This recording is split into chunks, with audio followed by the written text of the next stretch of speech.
Well, good morning, ladies and gentlemen. It's my pleasure to moderate this panel, which is entitled Lessons Learned on Building Effective WPS NAPs. We've heard a little bit about that already, as we've just heard, and we're going to pursue a little further today. The structure of the panel, which we have an hour and a half. So unlike yesterday where we were a bit rushed, we'll have lots of times for questions and answers today. Hannah from the UK will speak first, and she has 10 minutes because, of course, we haven't heard from her before. And then our other panelists who have spoken before yesterday have 5 minutes each. And then we will have a robust discussion period. I'll just introduce Hannah. She's the Director of Gender Action for Peace and Security. I won't say more about that because I'm sure she's going to tell us about that. It's a bit of a special arrangement in the UK, which is very interesting. But Hannah has worked with civil society organizations and the British government in the UK and in the Global South.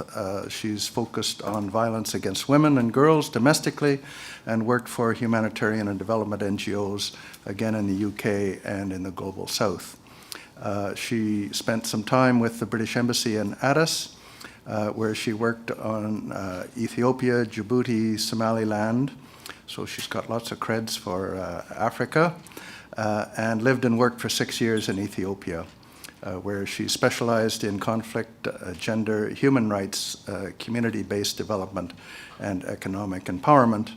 And she focused on conflict and gender in her master's degree at King's College in London. Hannah, welcome to sunny Ottawa. We could say that you brought the sort of UK weather with you, but we won't do that. Part of the, April is all spring flowers. This is a result of, this is all the UK's fault because they, that's where the myths are, and I'm sure that the flowers are out in London. That doesn't happen in Canada until much later. Anyway, with all of that, thank you, and the floor is yours. Thank you very much. Thank you very much, Tony, and thanks also to the WPS network. It's a real pleasure to be here. Tony alluded to the fact that GAPS has quite a long-standing relationship with the British government. So we were established 11 years ago as the UK's version of the WPS Canada network. We work very closely with the British government and the UK Parliament, and I often refer to us as their critical friend. And what I'm about to say comes from our work on all 3 UK NAPs and the upcoming 4th NAP, which will be launched in January next year. So we have quite a lot of experience on working with national action plans. So for us, there are 5 key lessons learned on national action plans. Planning and Policy Directive, national capacity, resourcing, monitoring and evaluation and accountability, and civil society. So in terms of Planning and Policy Directive, we've learned a huge amount here, particularly in the last 3 years. So for us, the pillars have just not worked, having a pillar approach. And that's because, as you all know, pillars overlap. You don't want a violence against women programme that doesn't have women's participation in it. It will never work. So the UK is moving to an objective results-based framework that is much more along thematic lines, as we started to discuss yesterday. But what we have learned is that you do have to work across all of the pillars. So the UK, particularly in recent years, has had quite a strong focus on sexual violence in conflict. But if you're going to genuinely work on women, peace and security, you need to work, of course, across all of the pillars. What we've also learned is that having a retrofitting NAP doesn't work. So the UK's NAP at the moment is essentially almost a stop in time. At a point in 2014 when it was being drafted, the NAP is an outline of all of that programming. But of course, things have changed a lot since 2014. So it doesn't allow for new programming, new policy that has been updated since then. It doesn't include things like, it speaks about refugees, but not to the extent that the UK, Europe and the world is dealing with refugees now, and of course, refugees themselves. So really, the UK NAP is now looking to be a visionary document that is very forward-looking. That means that anybody could pick it up, whether you're a conflict advisor in South Sudan or a humanitarian advisor in Syria. You could pick it up, read it, and know roughly what you're meant to do with it. So we've learned a huge amount about that. We've also learned that agreeing the departments up front and their level of engagement is really important. So in the UK, we have Foreign Affairs, Defence and Development ministries that are involved in the NAP. But what we don't have is, for example, Home Affairs or Justice, who either do work internationally but also have a role and responsibility for women who've experienced conflict who are in the UK or have come to the UK. We've also learned that there's a gap in commitments, and I'm pretty sure that applies globally. So the UK has just started, along with some work with us, to undertake an analysis of all of the commitments made in the Security Council resolutions, in policies, in events since then, to look at where the gaps are. And I feel personally like that analysis is a really important foundation for any national action plan. You need to know what you've committed to before you decide what you're going to do. And the other thing we've learned is that a living document is really important. So the UK NAPs say that they're a living document, but we need to find a way in which we can really update that as things change, as there are new policies, potentially new governments. So the second is national capacity. So I define that as intra-departmental, so across departments, and intra-departmental, so within government departments. So when we're talking across departments, what we have found is it's really important to have a joint national action plan, and that the implementation plans that are linked to that are also joint. For us, that has been really important. But also that document is public. So I know, for example, in the US, the implementation plans aren't all public. For us, it's been really important that they're public so that they can be monitored and that there's strong accountability. But also in terms of interdepartmental coordination, we have found that bi-weekly meetings of the government departments involved have been really important, and we as GAPS join one of those meetings a month. So there's 2 a month, we join one of them a month.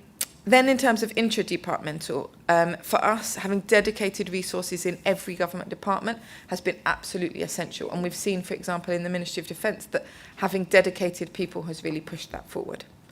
Training has also been really important. So the UK now has 2 levels of training. All government departments are allowed to join that training. And what that has meant is that Women, Peace and Security gets outside of the usual suspects. It gets outside of the people in this room.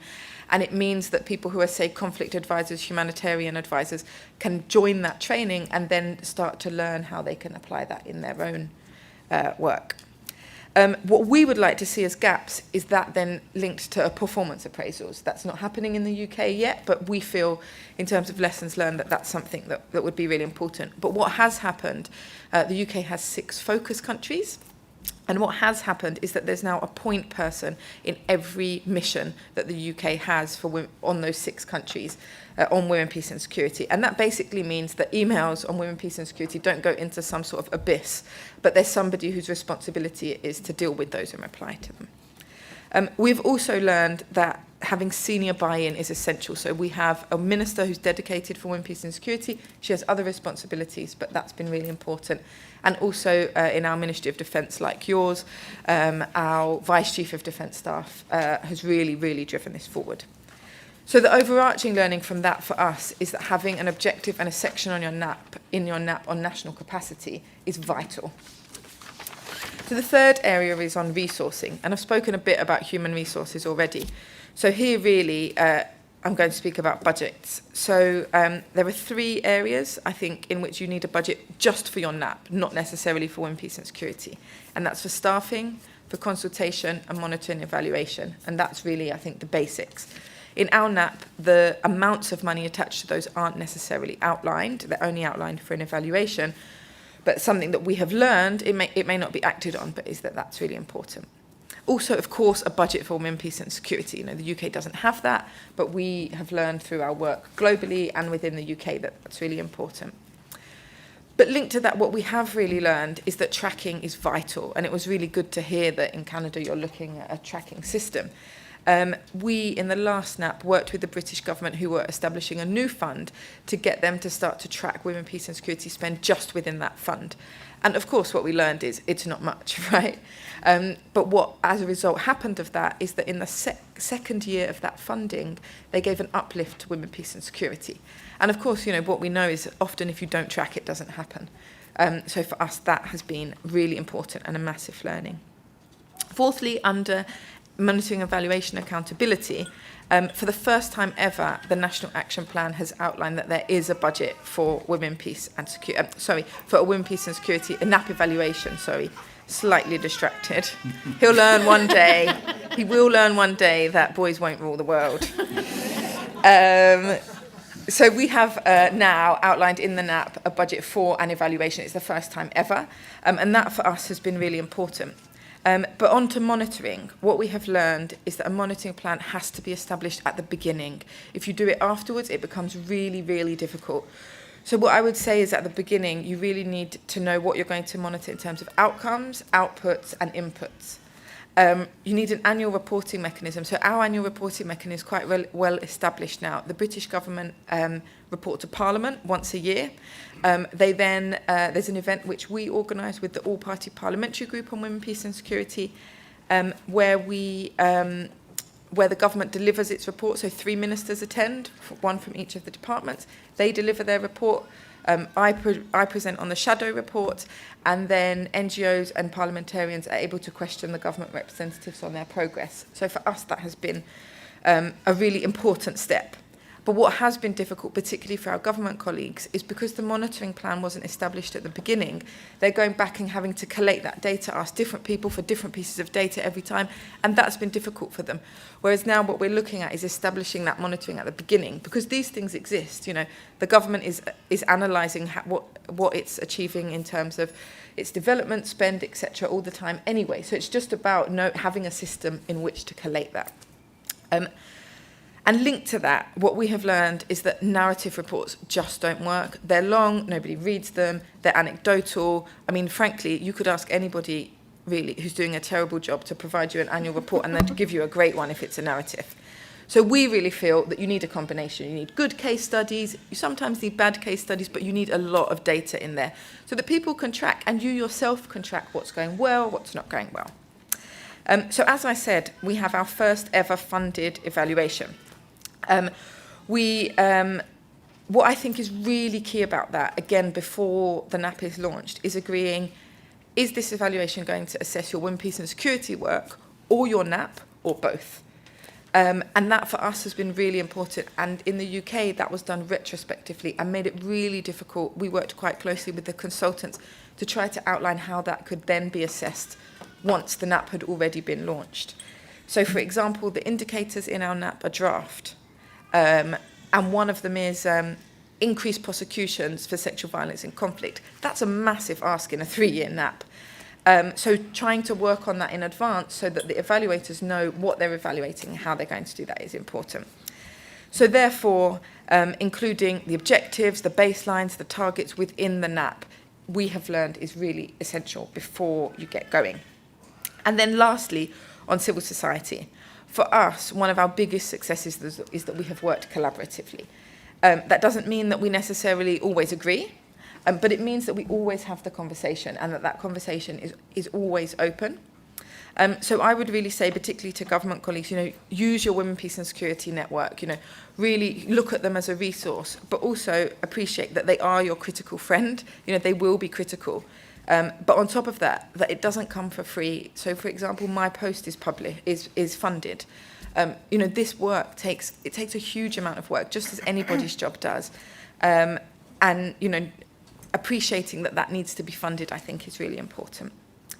Also, under civil society, we've learned the importance of consultation. So both consultation like this, but also consultation in conflict-affected countries. So for the first time for the upcoming UK NAP, we've received a £60,000 grant for consultations in 3 of the 6 focus countries.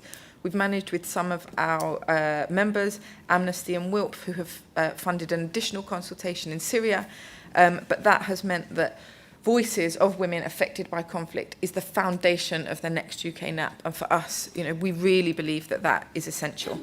And as a bit of a plug, if you look on our website, we're going to have some videos that sort of give short examples of that. And we'd be happy to share the reports that my colleagues and my maternity cover, I can't take the credit for this, have worked really closely on. And finally, under civil society, the UK doesn't do this. But of course, we spoke about this a lot yesterday, the importance of funding women's rights organisations. If we don't do that, we're really not supporting the people who are at the front line and ensuring that that support is long-term and core. Because if it's not long-term and core, you end up with directors who all day, every day are applying for funding, who aren't getting down and doing the work and the important work that they do. So, I'll hand back over now, but I'm sure we'll have some longer discussion afterwards. But that's the learning that we have had, and we feel that, we're not going to get there yet. The next UK NAP, I'm sure, won't be my ideal NAP, but we're getting there, and this is a process in which we have learned a lot and that all of us are learning together in the UK.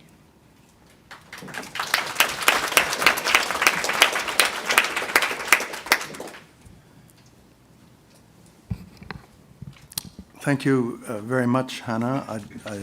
Actually, the weather in Canada is getting better. Could you stay? That's a very, very complete covering of the UK plan and lots of very interesting points there. Many which we have been looking at, and some new ones as well. So thank you very much for that. Now, I'll turn to Jackie as our next speaker. I don't need to introduce her because she was introduced yesterday. Suffice it to say that she is eminently well qualified to speak to the issue of national action plans. And I do recall, I don't know whether it was Beth brought this to my attention at one point, that there's a lot of activity on naps. At one point it was the sort of flavor of the day, and the issue was, or the quote was, have we gone from naps to napping? Which I think is, which maybe you've heard before, but it's an interesting perspective. Jackie, please. First, I just gotta say I'm really amazed by Hannah. She just gave 10 minutes on women, peace, and security with her screaming newborn in the background, and I think this is a woman having it all right now, and I'm just really amazed and impressed. Okay, I'm gonna go quickly and wanna highlight some of the things that Hannah found as well, and try to add some additional elements to it. So, big picture, as Mavic mentioned yesterday, there are now about 64 national action plans in existence. That means about a third of countries in the world have them. There's a pretty reasonable mix of what we, for lack of a better term, would call global north or global south countries that have these national action plans. Important to note, several are on their second or third versions, and so what I want to try to do today is reflect some of the experiences that we've documented and understood from people's transition and how they've applied learning over various iterations. And what we've come up with as an organization, which has then been adopted by UN Women, is the concept of what's called a high-impact NAP, a high-impact national action plan. It's based on about 10 years of research, 6 years working directly with governments and civil society to identify what are the elements that make national action plans most successful. Spoiler alert, right now, there's no one country that has a high-impact NAP by our definition. There are countries that score well in certain elements and certain areas over others, and I think that's really important to consider. So the question really should never be what country's NAP should we emulate, et cetera. It's what elements of NAPs and the experiences can we learn from. So to go quickly, we identified 4 elements of a high-impact national action plan. First one being inclusive design. inclusive meaning consultations between government and civil society. Civil society in country like you're doing right now, and then as Hannah mentioned, with civil society, especially for countries that have national action plans that are outward oriented, with civil society in potential focus countries. That ensures the plan reflects a broad set of priorities. It ensures buy-in and commitment to the plan over time. There are also inclusive coordinating bodies and different ways of ensuring that civil society is engaged over time in the implementation of the National Action Plan. And that ranges, so the Netherlands, for example, its first iteration had about 64 non-government organizations, civil society organizations actually sign on to the NAP and carry specific obligations for implementation and commitments. So that's one end of the spectrum. Countries like Bosnia have developed MOU between government and civil society, where civil society commits to doing certain things, government commits to doing certain things as well. It's outside of the NAP, but it's an associated MOU. In various other countries, there's a steering committee for NAP implementation, and civil society often has one seat, rotates members. Then there's countries like the United States, where we're currently working on the National Action Plan, and there's no formal mechanism for civil society input. We've created a civil society working group, which includes dozens of members now, and we informally advise government, advocate, et cetera, but there's no official recognition of civil society's role in the governance or implementation of the National Action Plan. So that's point one, inclusive design. Second one, political will. You talked about it, Hannah, and I think it really can't be underestimated. It's essential to make sure what Beth was talking about yesterday, it's not seen as a side document, but that it's actually central to government policy, to security strategy. So that involves the obvious, the high-level political support that's visible and invisible. It also involves mid-level support and ensuring, as we were just talking about, that there are things related to performance evaluations, for example, and ensuring that at the operational level, there are positive incentives for ensuring that the National Action Plan is implemented. It also involves linkages to other national strategies as a way of ensuring political will. So making sure that the most important, most salient other national strategies are informing the National Action Plan, and that the National Action Plan is reflected in those in turn as well. So it's referenced. It's part of the conversation when we talk about strategies. And then another point on this one, which I think is often overlooked, is the importance of being able to narrate your plan. So you may have a log frame that's totally conceptually, analytically, logically correct. But if people can't walk out of the room and explain why we need a national action plan and what the point of it is, you lose political will. It dissipates immediately. So spend some time thinking and focusing on just narrating what it is and why it matters in very accessible terms. Third element of a high-impact NAP is a results-based design and a monitoring and evaluation plan. So some countries have this, Norway, Netherlands, Jordan, a number of others, Bosnia, but I would say too many don't. And I think that's one of the main reasons we haven't seen more impact in the shorter term for National Action Plan. So really start by answering, what is it that we want to achieve? What's the point of doing all this? And then work backwards. So often we start with activity, layering activities onto each other, and then putting a framework on top and calling it a plan. Start with a relatively simple set of answers. Why are we doing this? What are we trying to achieve? And then work backwards. Having relevant indicators goes without saying, and I liked your point yesterday, Colonel, about not having too many indicators. That's one of the most common things that we see from versions of, like a first version of a NAP to a second to the third, is a reduction in the number of indicators. So if you try to count everything, you'll end up counting nothing. If you have crappy reporting about tons of stuff, no one's going to read it, no one's going to take it seriously. Focus on a few things, actually track them, and track them well. Have baselines and targets. I loved yesterday that you said you were going to do that. That's spectacular. And embracing qualitative indicators. So that's another element that we've seen of transition over time, is a real, I'd say, growing sophistication of an ability to track indicators that are not just counting. So not just how many people, how many women were at a meeting, but what kind of topics or issues did women raise at that meeting, and what impact did that have on the conversation? Not just how many people were trained, but how were their capacities? What skills are they able to demonstrate afterwards? And we have a publication that we produce called What Matters Most. It's about monitoring and evaluation of NAPs, and it has an appendix of 200 sample indicators. So if anyone wants to look up illustrative indicators to give you ideas, et cetera, we could have a look at that. It's online. Regular, clear reporting, as Beth mentioned, predictable reporting, and that's actually in a way that tells a story. Did we improve or did we not? Not just there was a shift in numbers. I mean, that we all know that. And that also helps make sure that you're learning from your national action plan. So set up an M&E plan that enables you to be reflective. And some elements, strikingly, even in civil society, I think it's fine for some elements to be confidential or classified within the government, because if it leads to much more authentic reflection, I don't mind a small portion of it, at least, that's classified. And then fourthly, resources and financing, the fourth element of a high-impact national action plan. I know Mavic will go in more depth on that, so I'll not spend too much time, but three key elements. One is actually having a budget from the outset. Secondly, ensuring that the funding that is provided for in the budget is actually from a relatively sustainable source. So ensuring it's not from a one-time donor contribution or one fund or one budget line item, but that it's an amalgamation of diversified budget sources so that you're less vulnerable when there are changes to any one. And then thirdly, that civil society has access to some of the funds to implement the National Action Plan. Civil society in countries of focus and civil society here as well. I'm going to end with that and turn it to Mavic. Thank you. Yeah, no, indeed. To start, You're making my job easy, yeah.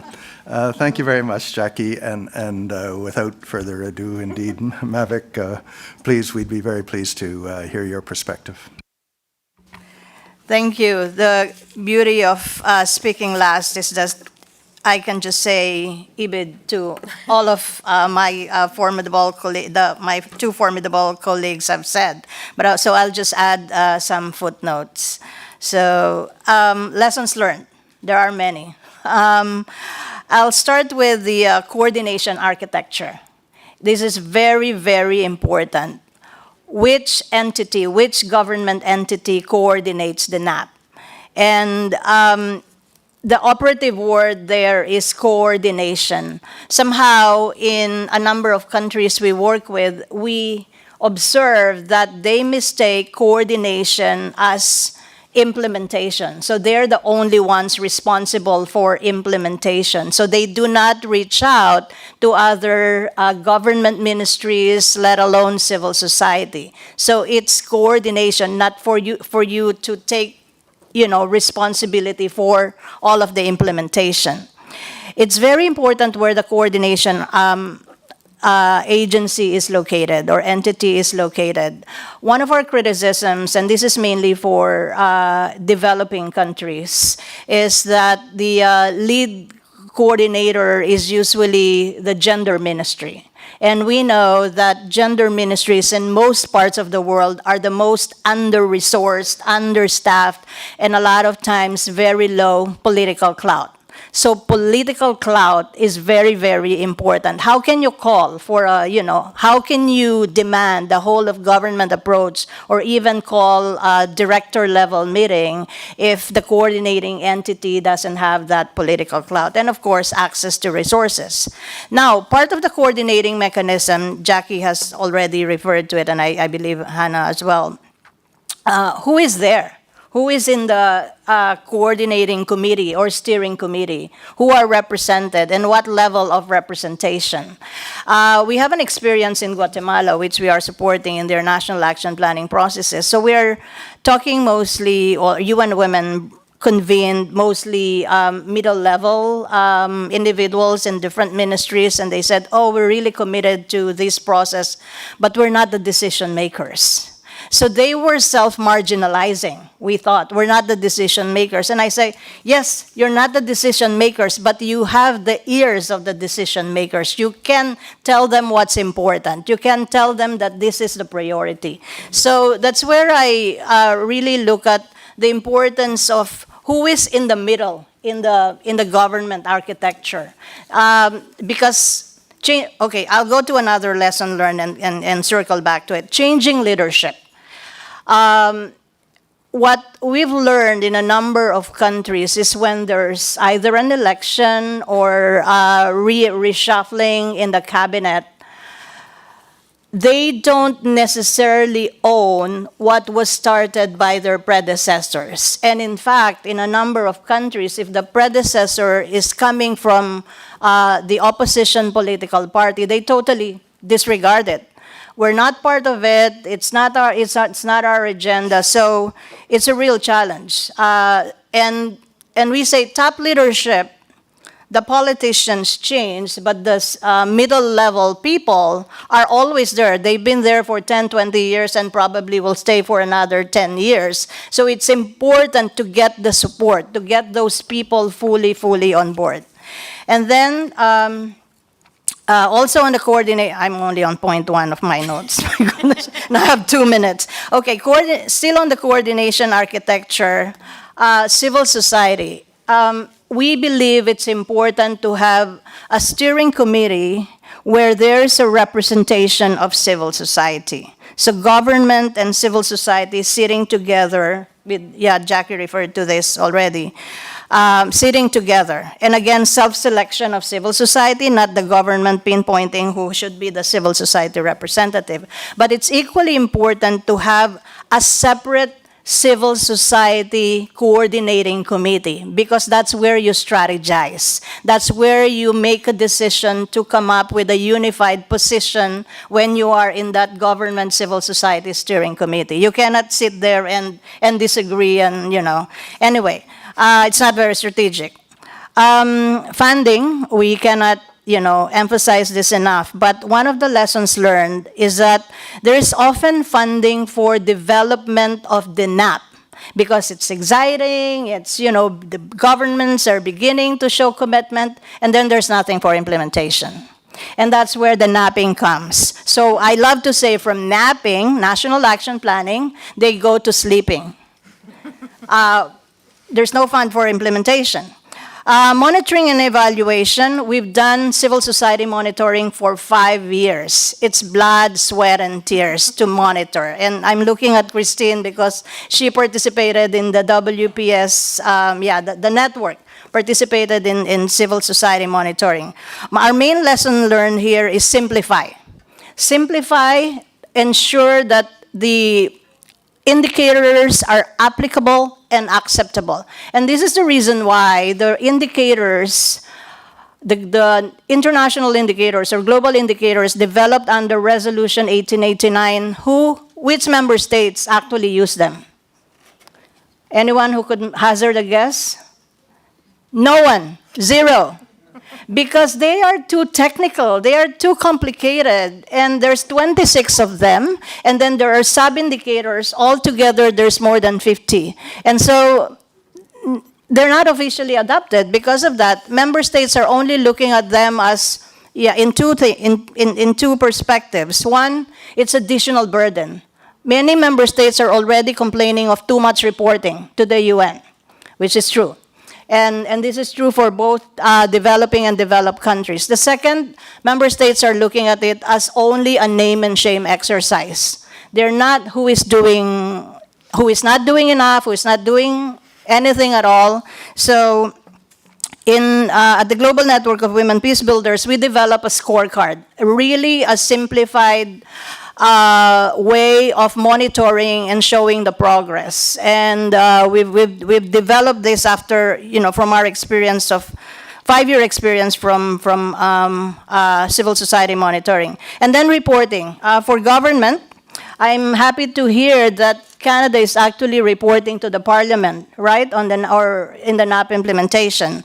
But then there's also CEDAW. After the adoption of CEDAW, General Recommendation 30 on women in conflict prevention, I have to say this slowly, it's a mouthful. Women in conflict prevention, conflict, and post-conflict situation, all 189 states parties of CEDAW are required to report. And we've been to Geneva to monitor how they are using General Recommendation 30 for reporting, and it's the kind of monitoring and reporting that we would like to see in all governments and in New York. The CEDAW experts ask the government representatives, do you have a national action plan? Did civil society participate in the development and implementation of the National Action Plan? Do you have a monitoring mechanism? Do you have a dedicated budget? These are the kind of questions that we would like to see. So, and so far, 25 member states have already used CEDAW GR30 to report on their implementation of their NAPs. And I don't know when Canada last reported. Oh, just recently. So I haven't looked at the state report and the shadow reports, which are equally important. That's where civil society can integrate their monitoring. But it's good to always look at the concluding observations around the implementation of the Women, Peace, and Security resolutions. Thank you.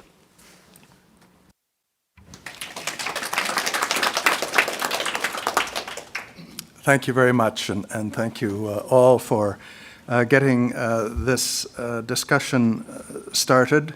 Once again, Mavic, there's a lot there, and clearly you've got a lot of experience to share with us, and in fact some new areas that we need to explore. I will take advantage of my position here as the monitor to ask perhaps the first question, one which we've been struggling with and we need some help with. I think we're very aware that many people look at NAPs, that they're one of two ways. There are NAPs by donor countries, such as most of, Canada and many others. And there are NAPs in conflict-affected countries. And I must admit that when I've been in the room with NAP coordinators from the latter, that is from conflict-affected countries, it's quite a humbling experience. They take their NAPs very seriously, and they're very inward-looking, of course.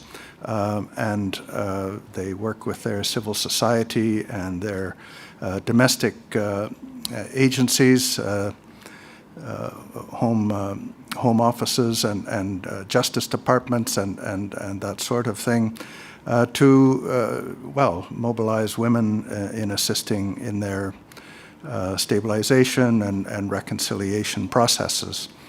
That's very different from the sort of NAP that we're dealing with, which is very externally focused. In other words, how are we going to assist other countries, in some cases those countries, to mobilize women to assist in their reconciliation and conflict prevention processes.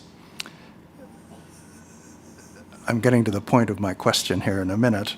There is comment amongst some of you, and we have listened to it very carefully, that perhaps there shouldn't be such a clear dividing line between externally focused NAPs by donor countries and internally focused NAPs by conflict-affected countries, and that a country like Canada could benefit by looking at some of our domestic issues and policies and procedures and including those in the NAP. We've not done that so far. I'd be very interested in hearing from the panel, and we did hear from the UK that yours is primarily outwardly focused, and I'd be interested to hear whether you've had this discussion at all, and from the others, the international perspective.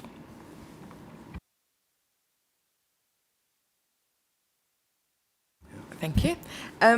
So in the UK, we have had this discussion now probably since 2013.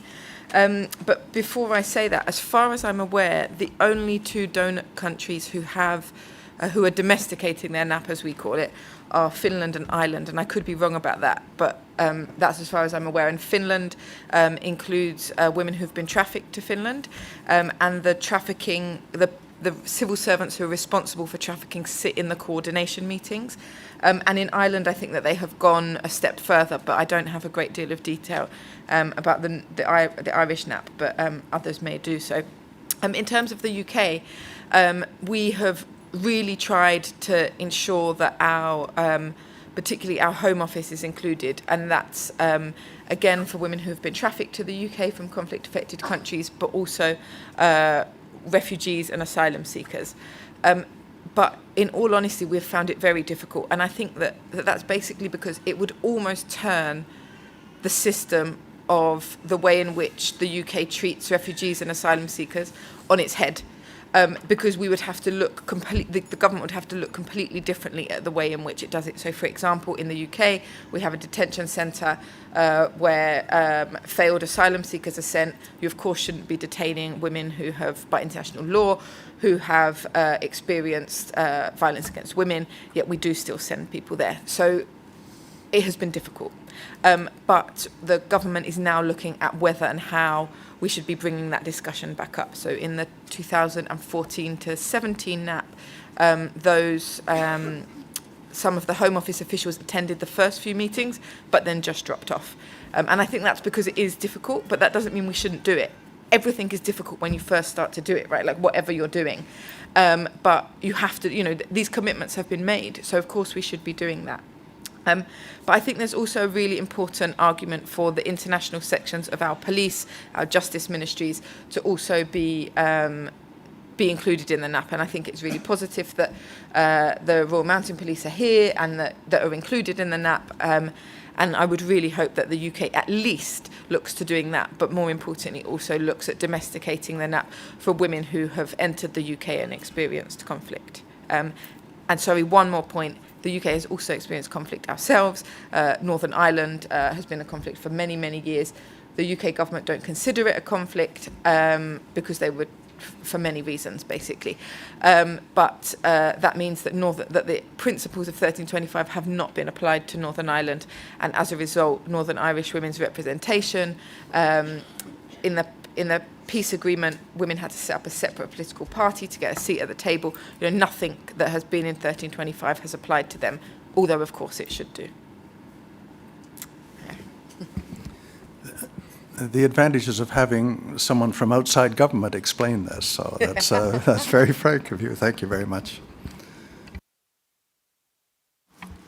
Yeah, I think this is a real challenge for most developed countries in terms of implementation domestically.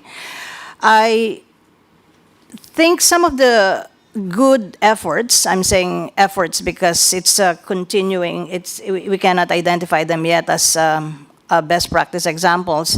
In the Netherlands, the National Action Plan is co-signed by civil society, more than 40 or close to 50 civil society. They're not just participating in consultation. They are co-signatories along with the department, with the Ministry of Defense, Ministry of Foreign Affairs, and Ministry of Education and Culture, I believe. So how does that translate into the domestication? A number of those civil society are organizations from the diaspora, which extends to the refugees in that country. And I think that's how they are really generating ownership.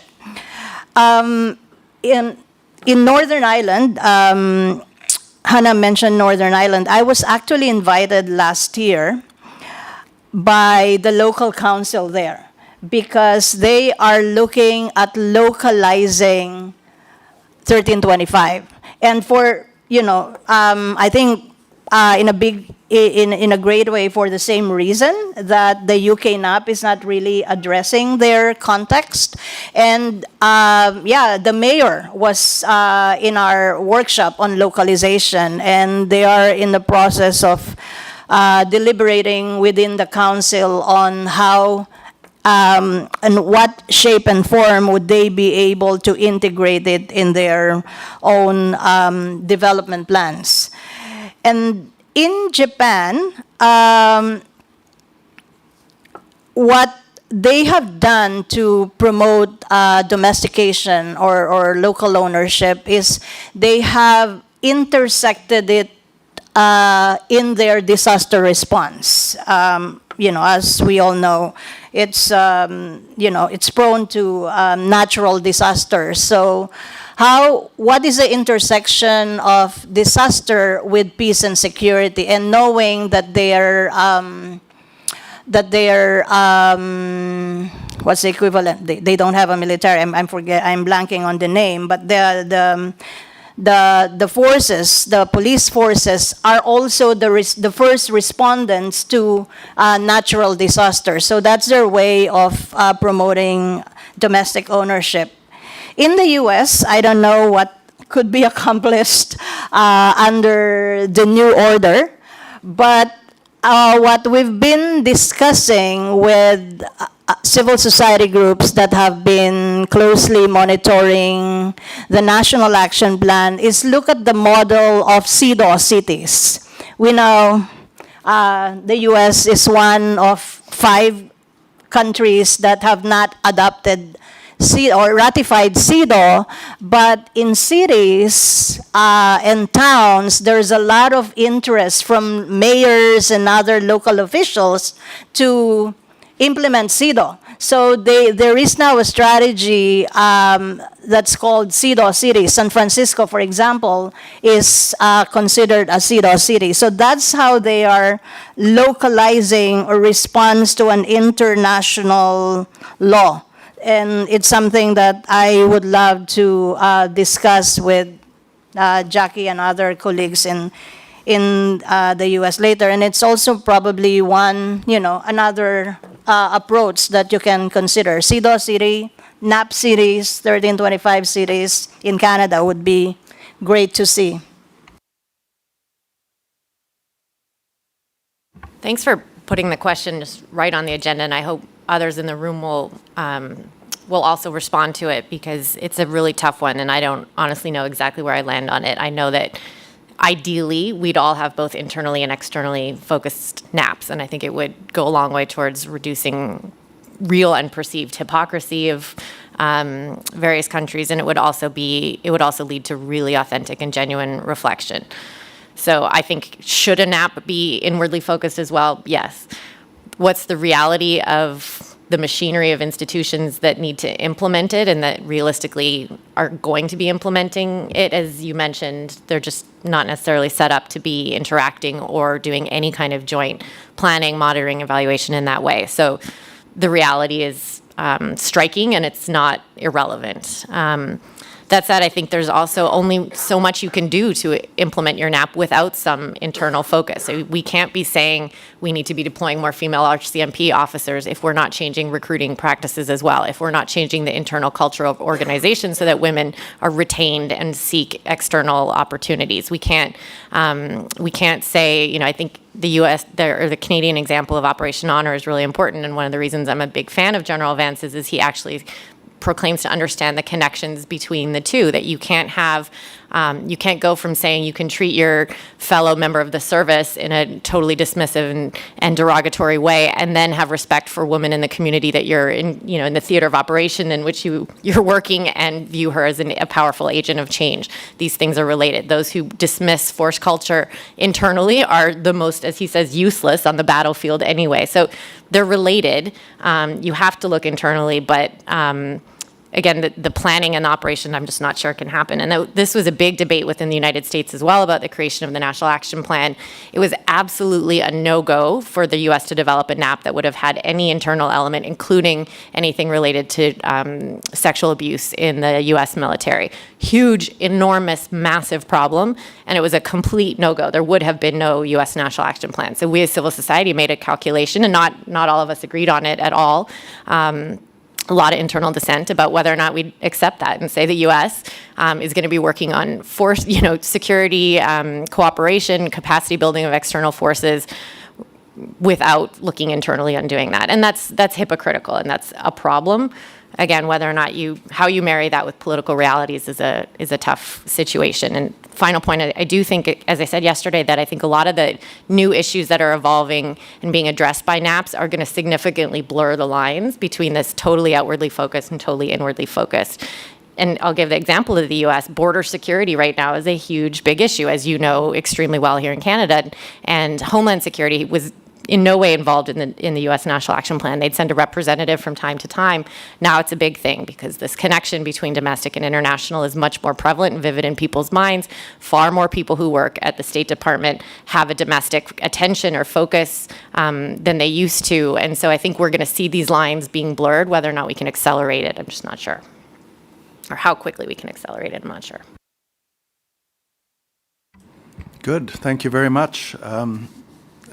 Clearly, a dichotomy between what might be an ideal situation and the practicality. And if I can just make one comment, and it relates to the question of reporting, which a couple of you have mentioned, and it's been mentioned to me that NAP countries sometimes feel reporting fatigue.